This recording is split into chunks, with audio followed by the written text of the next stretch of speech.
Засилено темпо на реализирање инфраструктурни проекти на старт на годината. Министерството за транспорт уште во првите денови од 2025 со амбициозна агенда. Попуштањето во употреба на експресниот пат Страцин Крива Паланка следно се најавува дека ќе се пушти во употреба и првата фаза од пругата кон Бугарија која е во финишот на изградба. Станува збор за релацијата од Куманово кон Белјаковце во должина од 30 км. Втората фаза ќе биде готова до 2027, а целосно поврзување со источниот сосед ќе се заокружи кога ќе се надмина техничките проблеми.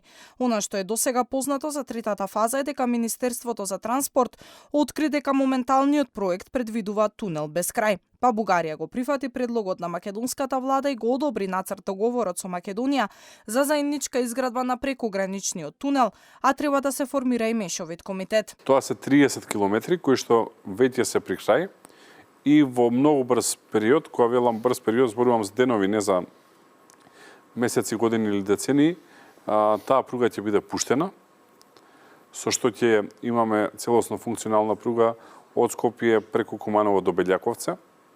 Успеавме да ги задвижиме работите заедно со директорот на јавното предпријатие Железница инфраструктура Синиша Ивановски и работите на вториот дел од делницата, тоа е од Белјаковце до Крива Паланка, како би имале функционална пруга до Крива Паланка. Засилено се работи на градежните активности на коридор 10Д. Наскоро се очекува да биде пуштена во употреба првата фаза од експресниот пат Прилеп-Градско, односно потегот Градско до Дренова. На коридор 10 се работи и на модернизација на границите.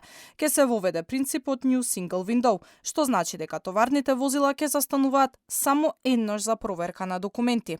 Ке се реконструираат и граничните премини до Иран и Меджитлија. Имаме функционален one-stop shop со Србија, а не one-stop shop кај што двете куќарки се една до друга. Изградбата на 10Д, каде што веќе, како што кажав, првата делница од Прилеп-Градско е скоро готова, втората ќе биде готова до март месец, а веќе почнавме да работиме на изградба на автопат Прилеп-Битола, што после тоа ќе продолжи со обиколница на Битола и експресен пат до граничниот премин Меджитлија.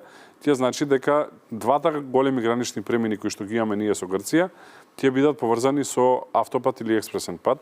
Во активностите на Министерството за транспорт висок приоритет е и авиосообраќајот. Најново е дека од Скопје ќе се лета за Париз. Компанијата EasyJet веќе ги поднела документите во Министерството за летот до аеродромот Орли, кој е најблиску до центарот на Париз. Николовски најави дека конечно ќе се воведе директна линија Скопје-Амстердам, а се очекува да бидат потврдени уште 3 до 4 дестинации од двата македонски аеродроми.